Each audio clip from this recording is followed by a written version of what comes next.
capítulo 1, verso del capítulo 1 hasta el versículo 8. Creo que está en el tablero, sí. Ahí está. Wow, Rachel, eso se ve pretty. Hechos capítulo 1, verso 1 al 8. Dice así la palabra del Señor. En el primer tratado, oh Teófilo, hablé acerca de todas las cosas que Jesús comenzó a hacer y a enseñar, hasta el día en que fue recibido arriba. ¿Quién? Hablando de Jesucristo. Este es el momento crucial de su ascenso. Había reunido a todos los discípulos allí y estaba el Señor a punto de ser ascendido a los cielos, y empieza a haber un coloquio final entre los discípulos y el Señor Jesús. Y Lucas está haciendo referencia de este acontecimiento. Dice que después de haber dado mandamientos, atención, dice, por el Espíritu Santo a los apóstoles que había escogido, a quienes también después de haber padecido, se presentó vivo con muchas pruebas indubitables, apareciéndosele durante 40 días y hablándoles acerca del reino de Dios. Y estando juntos, dice la palabra del Señor, les mandó que no se fueran de Jerusalén, sino que esperasen, atención, la promesa del Padre, la cual les dijo: oísteis de mí. Versículo 5. Porque Juan ciertamente bautizó con agua, mas vosotros seréis bautizados con el Espíritu Santo. Y no está hablando aquí del bautismo en agua. Está hablando acerca del bautismo del poder del Espíritu Santo de Dios. Dice, y lo recibirán dentro de no muchos días. El verso 6. Entonces los que se habían reunido le preguntaron diciendo, atención a esta pregunta, porque esta pregunta es clave para lo que yo en esta mañana les quiero compartir. La pregunta que le hicieron los discípulos en este momento circunstancial, crucial, quizás el momento más significativo para ellos después de la cruz, era el momento en el que su Señor iba a ascender a los cielos y los iba a dejar, entre comillas, solo en la misión. Les hace esta pregunta a los discípulos al Señor y les dijo: Señor, ¿restaurarás el reino a Israel en este tiempo? Yo podría hacer esa pregunta de otra forma. Señor, ¿será ahora? ¿Será este momento donde tú restaurarás el reino? Hablando de Israel. Ahorita les voy a explicar un poquito sobre eso. La respuesta de Jesús en el verso 7 fue, y les dijo: no os toca a vosotros saber los tiempos y las sazones que el Padre puso en una sola potestad, en su sola potestad. Verso 8, este versículo es clave. Porque el Señor responde su pregunta con el versículo 8. Y les dice: pero recibiréis poder cuando haya venido sobre vosotros, ¿qué cosa? El Espíritu Santo. Y me seréis testigos en Jerusalén, en Judea, en Samaria y hasta lo último de la tierra.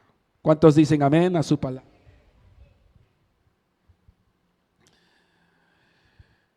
Este pasaje es sorprendente, sobre todo si tú entiendes el contexto de este pasaje. Si logras entender cuál es la razón por la cual los discípulos le preguntan al Señor Jesús esa pregunta en ese momento tan sensible.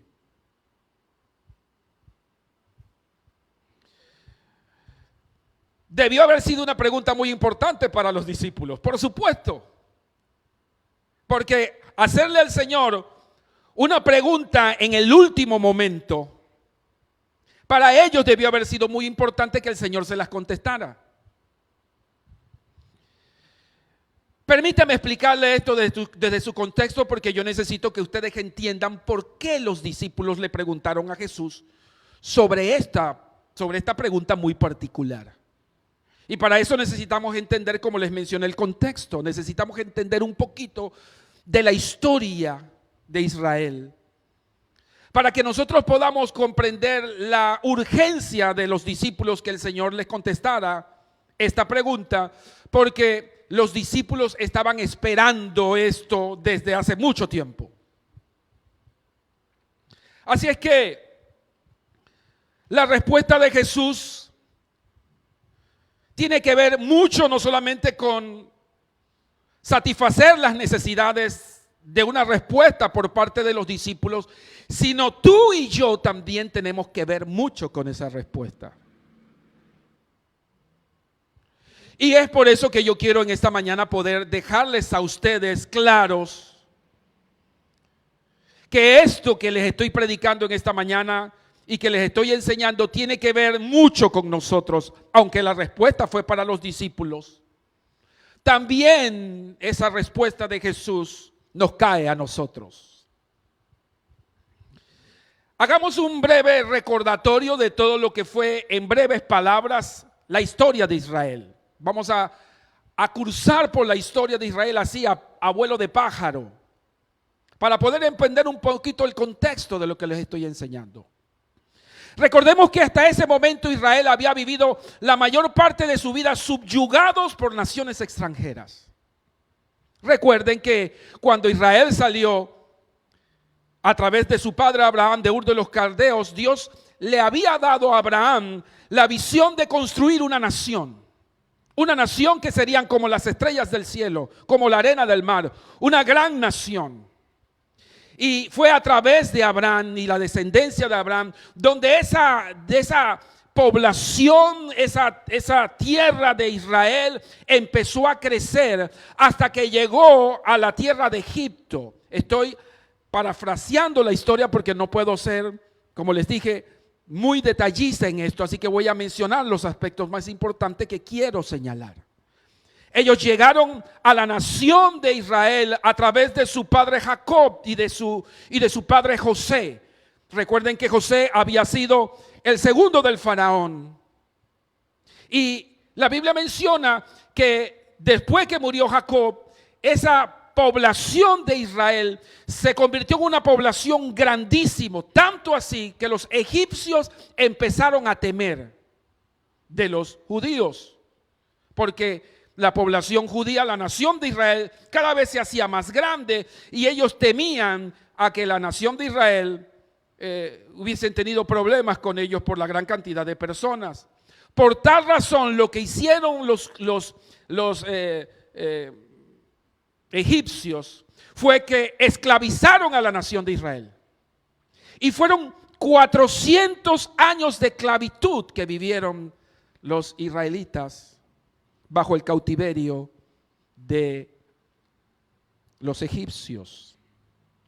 Luego de todo eso, ustedes conocen la historia, Israel fue liberado por Moisés del cautiverio y luego Dios les entregó la tierra prometida, pero producto de la desobediencia y al verse ido hacia los falsos dioses, la palabra del Señor menciona que allí, producto de esa rebelión y de esa desobediencia, el pueblo de Israel entre los años 722 y 720 adentro de Cristo, Israel fue conquistado por los asirios por casi 35 años de esclavitud.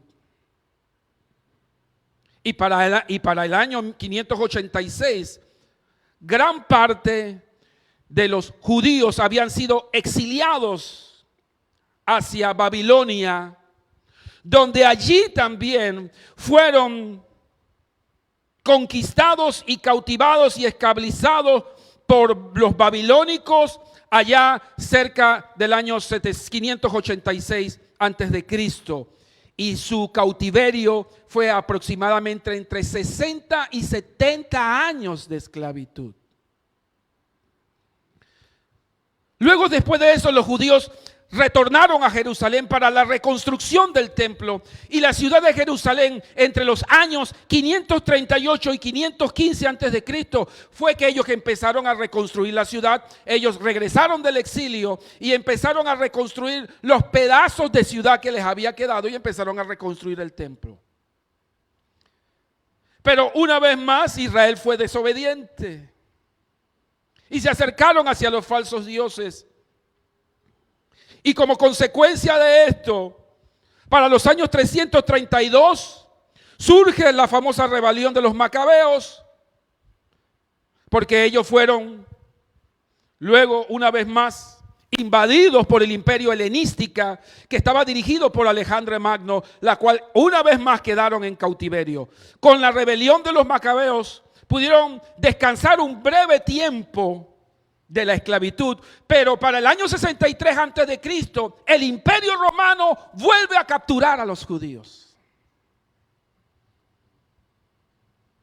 Así que cuando uno empieza a examinar las profecías bíblicas, te das cuenta que Dios les había prometido a la nación de Israel una restauración futura. Por supuesto, todos estos años de cautiverio, que mucho de la gran parte de la historia de Israel fue bajo el cautiverio, producto de su desobediencia y producto de su idolatría, los llevó al cautiverio porque el Señor se alejaba de ellos. Pero la Biblia menciona que durante todos esos tiempos el Señor en su misericordia les permitía a ellos volverse a Dios y poder tener una esperanza.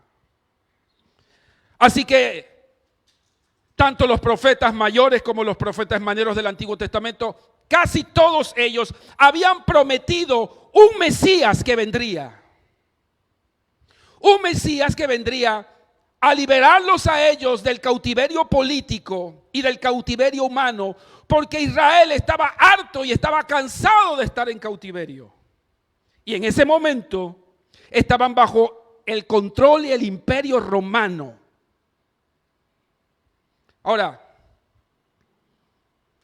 esa profecía de la cual estoy hablando, eran profecías que los profetas, valga la redundancia, habían dado acerca de el advenimiento de ese Mesías, pero era un advenimiento que venía en una primera instancia, primero para resolver los problemas espirituales que la nación de Israel tenía. Y posteriormente vendría un segundo encuentro, una segunda venida que fue profetizado por el profeta Daniel y por el profeta Zacarías, donde en un futuro venidero él volvería en una segunda vez para entonces restituir a Israel de todos estos acontecimientos que les estoy hablando y hacer de Israel una nación libre. Pero ese momento aún no era el que había llegado. Sin embargo, sí se les había prometido el advenimiento del Mesías para poder entonces acercarse a la nación de Israel y ser el libertador, el sanador, el restaurador, aquel que iba a transformar a la nación de Israel en una nación libre espiritualmente. Esa había sido la razón de la primera venida de Jesucristo. Pero el pueblo de Israel no lo entendió. Por eso dice la palabra, a lo suyo vino, mas los suyos no le recibieron, porque no entendieron cuál había sido la palabra profética para ellos. Así que cuando el Señor Jesucristo durante su travesía por este mundo, por Jerusalén, empezaba a predicar del reino, todos entendían que Él había venido para restituir a la nación de Israel. Ellos estaban pensando que Jesucristo había venido para derrocar al gobierno romano y expulsar al gobierno romano de la nación de Israel, y que Israel se iba a convertir en la nación libertadora de todas las naciones del mundo. Por eso que ustedes recordarán que cuando Jesús entró a Jerusalén, que le recibieron con palmas, con palmeras, y estaba sobre un pollino, todo el mundo celebraba y decía, Hosana, Hosana. ¿Se acuerdan de ese pasaje? Porque le veían a él como el libertador, de cual les iba a librar y los iba ¿cómo se llama? A a sacar del cautiverio y a sacar de la mano de Roma que los tenía bajo el yugo. Así que los discípulos estaban un poco confundidos, porque no entendieron el mensaje. Caminaron 3 años con Jesús. Fueron y sanaron enfermos. Fueron y levantaron muertos. Fueron y predicaron el evangelio. Fueron y dieron comida a 5,000. Vieron las proezas de Jesús. Vieron que el Señor Jesús se acercaba a los pobres y daba mensaje de salvación. Y los discípulos todavía pensaban que el Señor Jesucristo había venido en esa ocasión para sacarlos de la esclavitud de Roma. Porque ellos entendían que el Mesías vendría para cumplir la profecía de lo que significaba la redención de Israel. En este pasaje que les estoy hablando, cuando ellos ven que Jesús está a punto de marcharse y ven que Jesús ya se va, le dicen al Señor: espérate, Señor, pero todavía no te vayas, porque yo necesito que tú nos respondas. ¿Cuándo es que será la restauración de Israel? Porque los discípulos se encontraban esperando la llegada de esa promesa.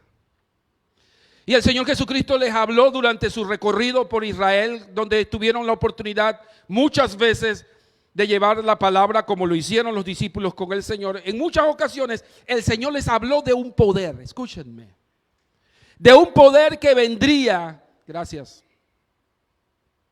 con un don especial para que ellos tuvieran ese poder, para ellos entonces llevar la misión de Jesucristo.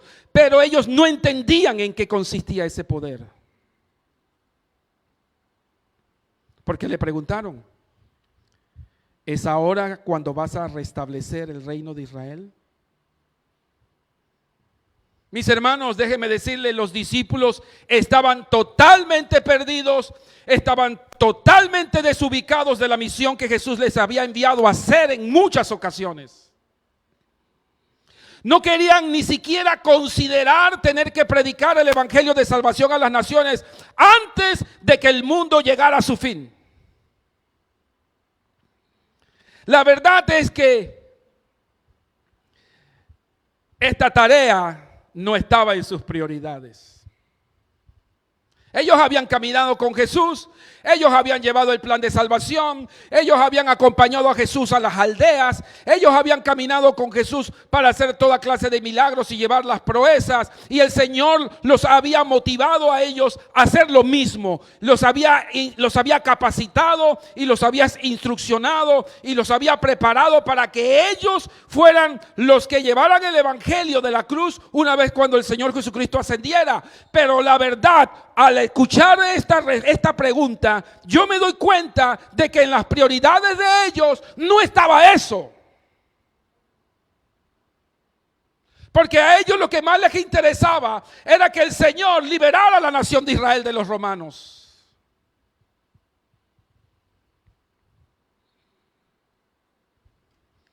Los discípulos realmente les interesaba era saber cuándo iba a llegar el reino tan deseado.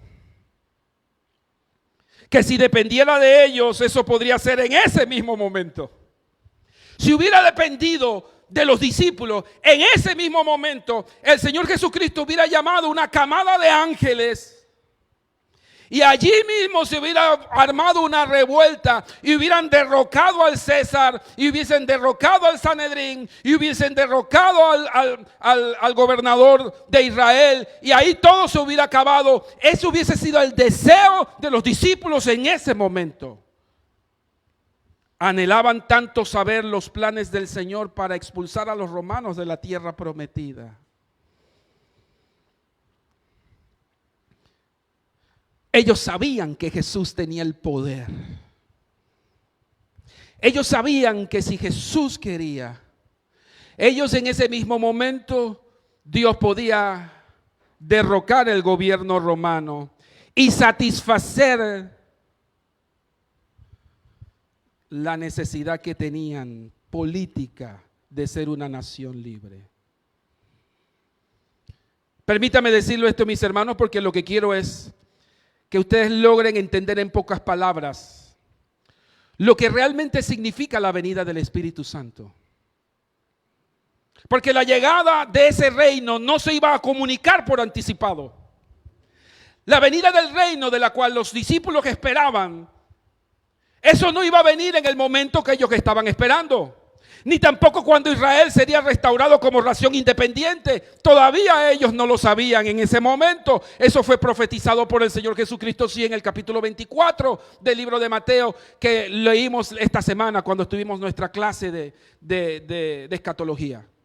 Allí Dios le dijo que en un momento dado la nación de Israel iba a ser independiente. Eso sería muchos años después. Eso sucedió en 1948, cuando Israel se hizo nación independiente. Pero en ese momento ellos no sabían nada. Y el Señor les dijo: a ustedes no les ha sido saber ni los tiempos ni las sazones de cuándo esto ocurrirá. Ni tampoco ellos sabían cuándo sería su segunda venida en gloria. Ese era un conocimiento no disponible para ellos, ni tampoco es un conocimiento disponible para nosotros. E inclusive les recuerdo que el propio Jesús dijo en Mateo 24:36 que ni siquiera a él mismo le correspondía saberlo cuándo iba a ser su segundo retorno.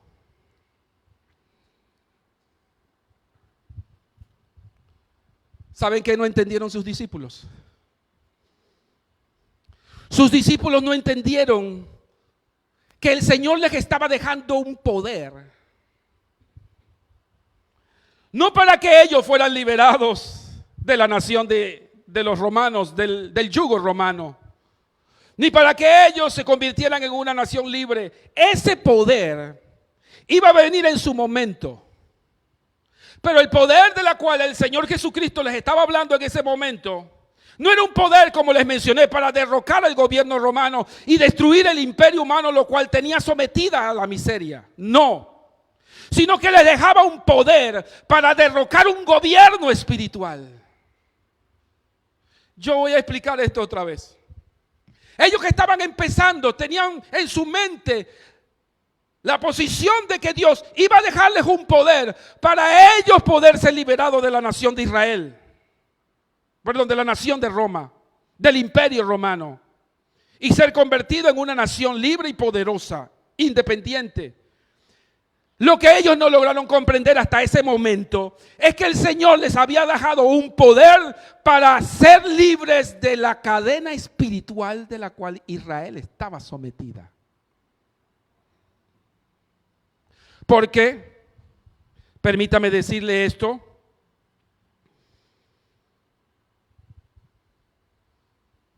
tú no puedes ser libre políticamente, humanamente, si no eres libre mentalmente. Si tú no eres libre de tu opresión y de tu pecado, tampoco serás libre de las fuerzas externas. Y eso fue exactamente lo que le sucedió a la nación de Israel. A pesar de que ellos fueron liberados de los egipcios, sus mentes y sus corazones nunca fueron libres de la esclavitud de Egipto. Porque ustedes recordarán que la nación de Israel durante el desierto lo que pedían que era Yo quiero regresar a Irak, yo quiero regresar a Egipto, yo quiero volver a Egipto. Pero si eres libre. No, pero es que yo quiero las carnes, las ollas de carne. Es que allá yo vivía bien. Porque es que si no eres libertado aquí primero, si no eres libre de tu opresión espiritual, entonces tú jamás serás libre de la opresión humana. Entonces, ¿para qué es ese poder? Quizás esa fue la pregunta que se hicieron los discípulos. Si no es entonces para liberar a la nación de Israel del cautiverio romano, si no es para entonces ser una nación independiente, si no es para que tú traigas el reino a Israel y seamos nosotros una nación libre, entonces ¿para qué es ese poder? Permítame decirle que eso es lo mismo que sucede con nosotros hoy en día. Por eso les mencionaba a ustedes que esto tiene mucho que ver con nosotros también. Porque cada uno de nosotros, al igual que los discípulos, podemos tener nuestra propia agenda. Cada uno de nosotros podemos tener nuestros propios intereses, fíjese. Cada uno de nosotros puede pensar del poder del Espíritu de Dios que se nos ha sido dado para satisfacer nuestras necesidades y nuestros ideales. Probablemente tú estás pensando que el poder del Espíritu Santo de Dios que Dios te ha dado a ti es para poder librarte del vecino que tienes al lado que te está incomodando. O probablemente el poder del Espíritu Santo que Dios te ha dado es para librarte del jefe de tu trabajo que quizás te está haciendo la vida imposible y tú estás orando para que el poder del Espíritu Santo de Dios lo erradique de ese trabajo. Porque las agendas de nosotros pueden ser muy parecidas a las agendas de los discípulos. Porque tú estás esperando que Dios haga algo en ti y que Dios resuelva tus problemas y tus necesidades. Pero estás perdiendo de vista realmente cuál es la razón por la cual el Señor te ha dado el poder del Espíritu Santo de Dios. Por eso que la respuesta del Señor Jesucristo fue: no se les ha dado a conocer la respuesta a esas preguntas.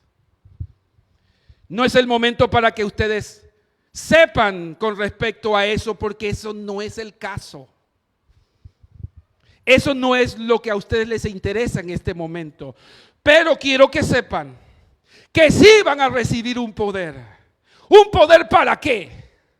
La respuesta es dada ahí en el libro de los Hechos capítulo 1. El Señor mismo le responde esa respuesta y les dice, si me lo pones en pantalla, Rachel, el último verso, la respuesta del Señor Jesucristo dice: y nosotros somos, no, el primer capítulo, el primer versículo del primer capítulo, el primer pasaje ahí, Hechos 1, pasa más abajo, ahí está la respuesta del Señor. Ahí en el verso 8 dice, la respuesta del Señor dice: no os toca a vosotros saber los tiempos y las sazones que el Padre puso en una sola potestad. Versículo 8, pero recibiréis poder cuando haya venido sobre vosotros el Espíritu Santo. Y la respuesta de Jesús fue: y me seréis testigos. ¿Tú quieres saber para qué es el Espíritu Santo de Dios? ¿Tú quieres saber para qué es el poder del Espíritu Santo de Dios sobre tu vida? No es para que tú le hagas la vida imposible a tus enemigos, ni tampoco para que tu jefe salga corriendo de tu trabajo porque te está haciendo la vida difícil, o para conductar a tu hijo que se está portando mal, o tu hijo que está descontrolado. No, señores, aunque el Espíritu Santo de Dios nos ayuda sobre todas esas cosas, yo no voy a decir que no, pero esa no es la principal razón o la causa por la cual Dios te ha dotado del poder del Espíritu Santo. Porque la Biblia dice que el Espíritu Santo vino sobre nosotros para que seamos testigos. Para nada más. Porque si tú estás pensando que tú necesitas que en este momento nosotros seamos liberados de el yugo de los demonios, porque los demonios están haciendo de las suyas en este mundo, porque el príncipe de este mundo está haciendo de la suya, pues no te preocupes en este momento por eso, porque va a llegar el momento en la que el Espíritu de Dios trabajará con eso en el futuro. En este momento, Tú tienes que hacer uso del Espíritu que Dios te ha dado para cumplir esto. Porque para eso nos los dio. Tú no tienes al Espíritu Santo de Dios ahí para que nada más nos diga las cosas buenas y las cosas malas que hacemos.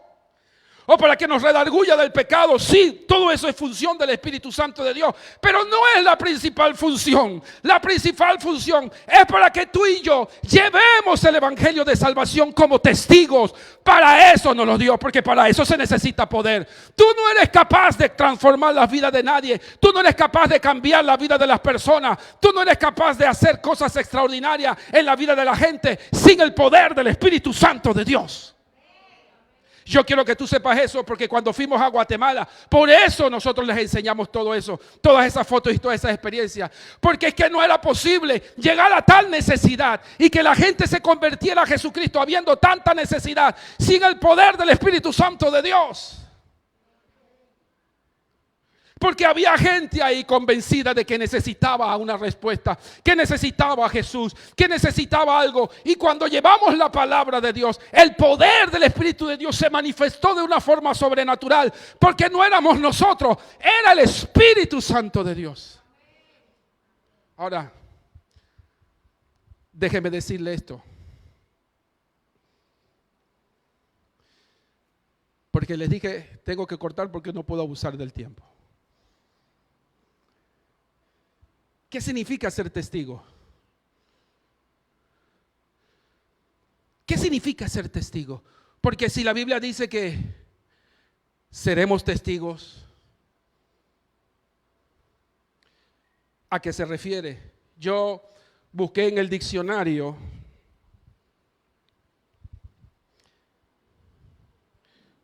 lo que significa ser testigo.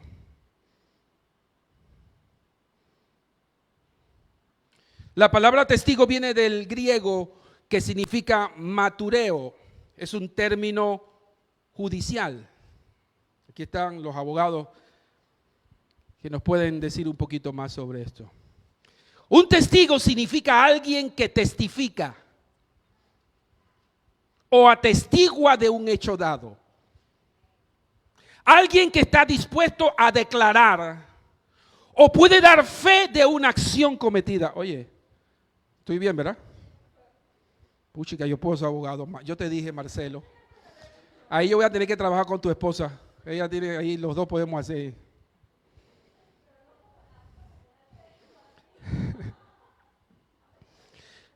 Atención.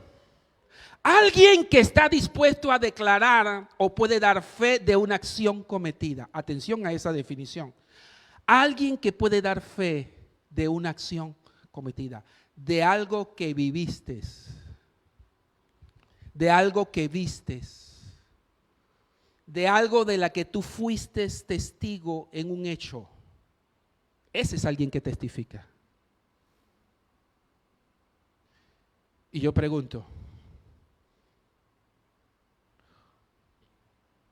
¿tú eres testigo del poder de Dios en tu vida?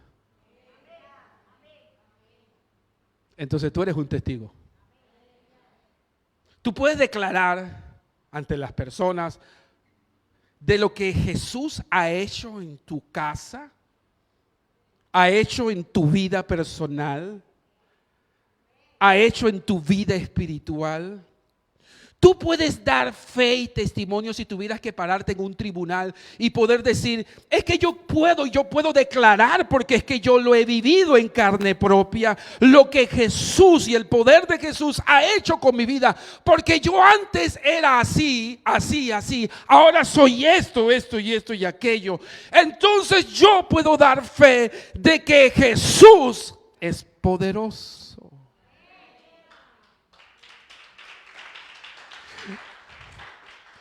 Ahora, déjame decirte esto. ¿Cuándo se hace más fuerte ese testimonio? Cuando ese testimonio tuyo es respaldado por el Espíritu Santo, la cual también Él es testigo, porque la Biblia dice, os enviaré al Consolador, la cual Él testificará de mí. En otras palabras, habemos dos testigos en esta ecuación. el testigo de lo que es el poder del Espíritu Santo de Dios. Y nosotros, como dando fe de lo que el Espíritu de Dios dice o nos enseña sobre la experiencia vivida en Cristo Jesús, Él nos respalda.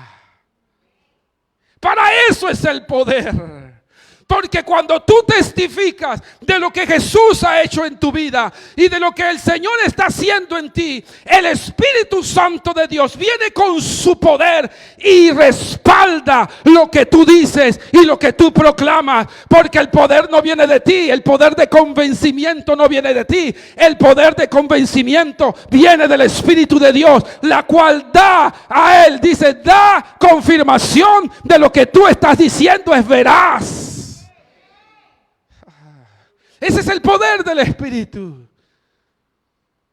El Espíritu viene sobre ti y sobre mí. Por eso, fíjate, yo les voy a decir esto. Cuando yo hablo al Señor, yo no me preocupo por agarrar a la gente. Y mire, hay gente que quiere convencer a la gente. ¿Saben? Y empiezan a hablarle de todo. Empiezan a hablarle que te vas a ir para el infierno. Empiezan a decirles que lo que pasa es que si tú no te conviertes, mira lo que te espera. Mira, y yo les voy a decir una cosa. Hay que hablar del infierno porque el infierno es real. Pero eso no es lo que va a convencer a la gente. Eso no es lo que va a convencer a la gente. Tampoco hablarles del cielo es lo que va a convencer a la gente. ¿Tú sabes quién va a convencer a la gente? El Espíritu Santo de Dios va a convencer a la gente. Porque no es creándole a la gente un sentimiento de culpa lo que vamos a hacer que la gente cambie. Son las manipulaciones, porque yo sé, nosotros queremos que la gente se cambie, se transforme y que la gente se convierta y le ponemos todo un panorama tétrico y oscuro. Si tú no te arrepientes, mira lo que te espera, mira lo que va a pasar. No. ¿Sabes? Háblale del evangelio simple y sencillo. Háblale del plan de salvación, háblale de la cruz, háblale de que el Señor les ama, de que Él murió en la cruz para darle vida y vida en abundancia. Y tú dirás, bueno, pero es que ese mensaje no es tan elocuente. Pues sí lo es. Porque eso es lo que transforma. Eso es lo que la gente necesita escuchar. Eso es lo que la gente necesita. Como usted veía a esos niños que se acercaban y la gente se acercaba y uno le decía cualquier cosa y la gente quedaba llorando. Porque esto no se trata de que tú necesitas ser un teólogo para hablar de la palabra. Tú lo único que necesitas es ser testigo. Tú lo único que necesitas es dar testimonio de lo que Dios ha hecho en tu vida y de lo que puede hacer en la vida de la gente, para que el poder del Espíritu de Dios venga y transforme y cambie las mentes. Porque no se trata de ti, ni se trata de mí, ni se trata de todo lo que yo le pueda decir de teología y de todas estas cosas que es otra cosa. ¿Saben lo que la gente, lo único que necesita saber es que hay un Cristo que les ama y que les quiere salvar? Lo demás déjaselo al Señor. Porque lo cierto es que tampoco todo el mundo va a ser salvo. Quiero que sepan. No todo el mundo lo va a hacer. No porque el Espíritu de Dios no lo quiera, sino porque la gente toma sus decisiones. Pero lo cierto es que nosotros somos testigos. Ahora, esta es una dupleta, como les mencioné. Tú no estás solo. Tú no estás solo en esta tarea. Tú no estás solo en esto. Así que cada vez que tú vas a predicar, le vas a hablar a alguien, como decía Antonio, no tengas miedo. Porque sí, nos invade el miedo muchas veces. Nos invade el terror de que qué nos vayan a decir, que se vayan a burlar de nosotros, que no nos vayan a hacer. Pues que eso no te interese, porque tú no estás solo. Tú tienes el poder del Espíritu Santo de Dios. Tú tienes el poder que le ha sido dado no solamente a los discípulos, sino que le fue dado a la iglesia. Mira lo que dice ahí ese pasaje que voy a leer. Si me lo pasas ahí, por favor. Pásala. Hechos capítulo 5. 32. Mira lo que dice allí. Y nosotros somos testigos suyos, atención, de estas cosas. ¿De qué cosas? De las cosas que tú haces. Por eso, para ser un buen testigo, escúchame, para ser un buen testigo de Jesús, tú tienes que hacer cosas. Esto no es de que, bueno, yo soy testigo, ¿cómo le llaman a esos soldados secretos? Espías secretos. Sí, yo soy un testigo secreto. Nadie sabe que yo soy testigo. ¿Y cómo? Porque nunca haces nada. Porque de la iglesia a tu casa y de tu casa a la iglesia. Y nadie conoce del Señor porque tú nunca haces nada. Dice ahí, somos testigos suyos de estas cosas. Esas cosas, de las cosas que se hacen, porque las cosas que se hacen dan testimonio de lo que somos, de lo que creemos, de lo que pensamos, de lo que seguimos. Ese es un buen testigo. El que hace algo, el que trabaja por la causa, el que sigue al discipulador, el que camina con él, el que se moja con él. Ese es un testigo. El que hace las otras cosas, dice, el cual dice, y también me gusta eso. Atención, porque somos dos testigos. Y también el Espíritu Santo, el cual ha dado Dios a los que lo obedecen. Dos testigos.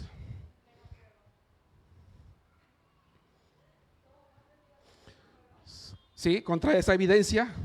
Ustedes saben que la ley judía exigía que por lo menos tenía que haber dos testigos. Eso lo pueden ver ustedes cuando el Señor Jesucristo estaba refutado a los fariseos allá en Juan capítulo 8, si no me equivoco. No, Juan capítulo 16. Refutaba a los fariseos sobre lo que significa él, siendo Jesús testigo, porque él decía que él era la luz del mundo. Y él decía, es que mi Padre y yo somos testigos. Y con eso es suficiente. Yo no tengo que darle más explicaciones a ustedes. Yo soy testigo. Es más, mis obras hablan por sí solas. Mire lo que dice el versículo allá si me pasas el otro. Ese es hablando Jesús sobre esto. Juan 5:37. Dice Jesús hablándole a los fariseos, y el Padre mismo que me envió ha testificado en mi favor. Ustedes han oído su voz, dice, han oído su voz, ni visitó su figura. Pásame, creo que hay otro texto, ¿no? Es el 36, es el verso 36. Sí, no el 37, pónmelo ahí, porque estamos leyendo y con este texto termino.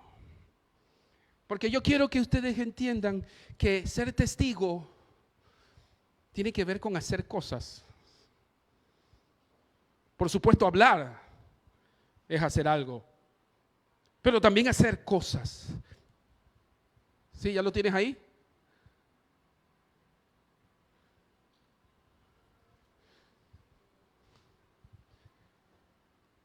Y con esto termino porque ya son las 12:35.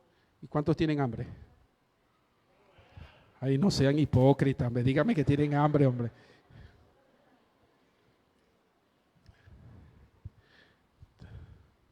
¿Todavía? Si no, lo leemos nosotros acá, pues.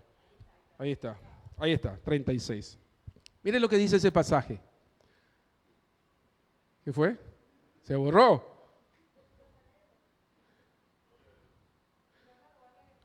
Joana, léelo, pues. Ahí está. El testimonio con que yo cuento, dice Jesús, el testimonio con que yo cuento tiene más peso que el de Juan. Él se está comparando con las obras de Juan el Bautista con las de él. Porque esa misma tarea,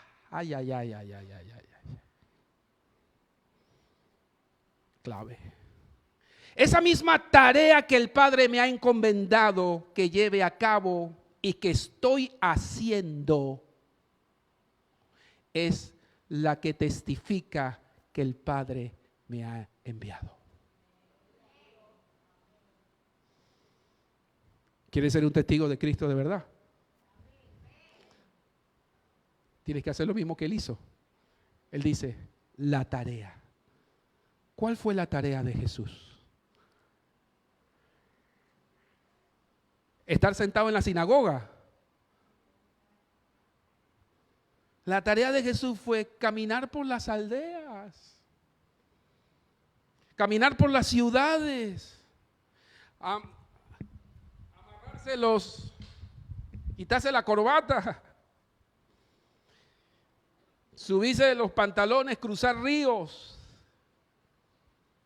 y llevar el plan de salvación a los necesitados. Esa es la tarea. Y una tarea que ¿quién le encomendó? El Padre le encomendó. Por eso yo quiero que tú sepas, y tú perdona que te lo diga de esta forma, porque nadie de los que está aquí se puede escapar de esa encomienda. Él nos dijo, id por todo el mundo y predicad el evangelio a toda criatura. No se lo digo a los discípulos nada más, no lo digo a ti, a mí. Tú y yo estamos encomendados por el Señor para hacer la tarea. Y esa tarea es una encomienda especial. Y aquellos que estamos dispuestos a hacer esa tarea, nos ha llamado testigos. Y por eso tenemos el poder del Espíritu Santo. Para el 26 de febrero tenemos una misión. Ahora, Yesuri nos va a hablar de eso un ratito. Tenemos una misión. 26 de febrero, ¿verdad? Sí. Y este año tenemos un proyecto de ser testigos. Y ya hemos hecho eso ya. El año pasado fuimos, ¿verdad? A varios lugares. Muchos de ustedes nos acompañaron. Pero eso no puede parar. Eso no puede parar. Somos testigos de Jesucristo. ¿Cuántos quieren ser testigos de Jesucristo? Saben, yo no sé si tú has tenido la oportunidad, pero yo muchas veces no me despego de los noticieros. No me despego de la necesidad que hay en mi país. Ver a niños descalzos. Ver a gente sin esperanza. ¿Sabe? A mí me tocó, estando en Guatemala, ir a una casa que encima de que había miseria, encima de que no había nada de comodidades, el sol pegaba en ese zinc de la casa de forma directa, la calor era exorbitante. Y encima de eso, 2 niños, uno de 3 años y otro de 6 años, eran los únicos. La mujer había sido abandonada por el esposo y la mujer en cama con cáncer terminal. Yo pregunto, ¿quién le va a llevar esperanza? ¿Quién le va a llevar esperanza? ¿Saben cuántas personas hay en nuestro país en situaciones muy similares? Que ellos probablemente no esperan que nosotros les llevemos un supermercado o que le llevemos, quizás eso no sea lo más importante que ellos estén necesitando. ¿Saben lo que ellos están necesitando? Que alguien les lleve una esperanza. Porque si hay algo triste para un ser humano es cuando pierde la esperanza. Pero cuando tú llegas con la palabra y cuando tú llegas con el mensaje de Jesucristo y tú llevas con algo y te dice, como dijo Pedro y Juan cuando se acercaron al pórtico de Jerusalén y le dijeron, no tengo oro ni plata que darte porque no tenemos nada.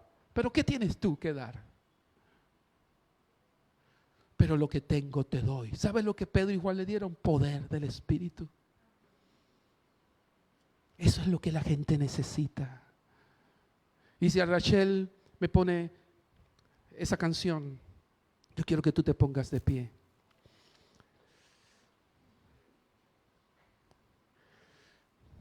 Sí. ¿Y dónde están las muchachas? Yo quiero que antes de cantar este canto,